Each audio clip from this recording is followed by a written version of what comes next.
So I just wanted to talk to the future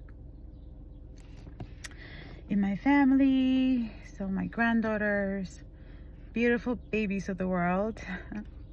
I wanted to talk to you for a second just to, well, let you know that grandma's well and that, you know, I've gone through some things, nature versus nurture, and then of course you're bringing domestic violence. It has not been easy. I talked to you guys about core values and boundaries, but I also want to talk to you about trust and what that trust is broken.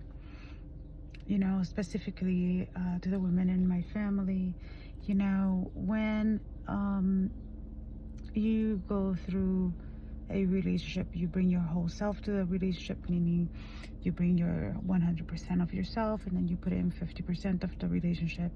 And so what happens there is if you start going through things and you start lacking, you can have conversations with people, trying to work through things and get back to that 150% type of deal that really is what you should be in. If you accept any less than that, you're not in a proactive, good, conscious relationship, and you have no business being in it.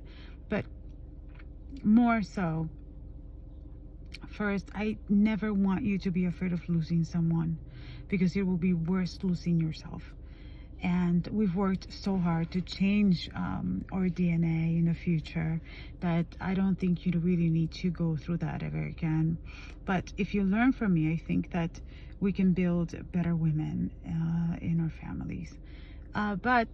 So what I'm trying to say is, when you feel disrespected, when you're not being given that 50% in the relationship effort that you need, when that 100% of that person is no longer there, then you need to hold the bus.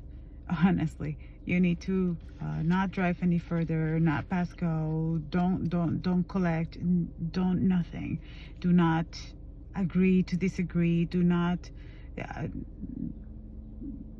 I wouldn't say allow ego to fully come in to protect you, but do say, use the word no. This isn't for me. And you don't even have to act mature. I know that you're supposed to. You're supposed to act mature and be able to have a conversation about it. But when you feel resentment, it's really hard to have a conversation. And I believe that resentment comes into play after you have given a person a myriad of opportunities. And so, yes.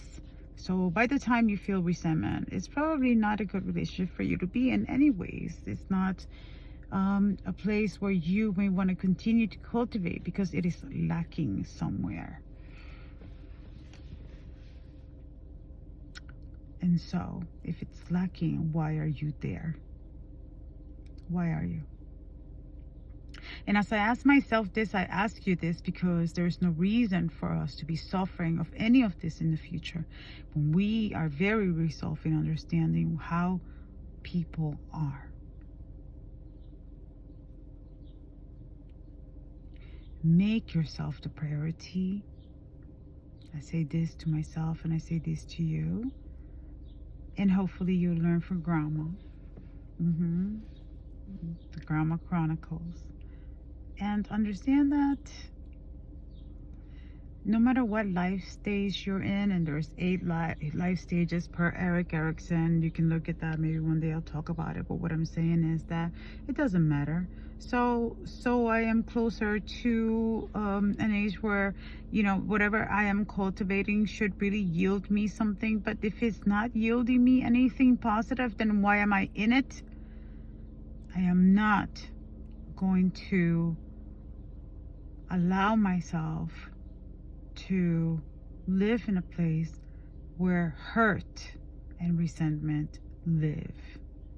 That is not my address, and it shouldn't be yours either. Okay? Love you.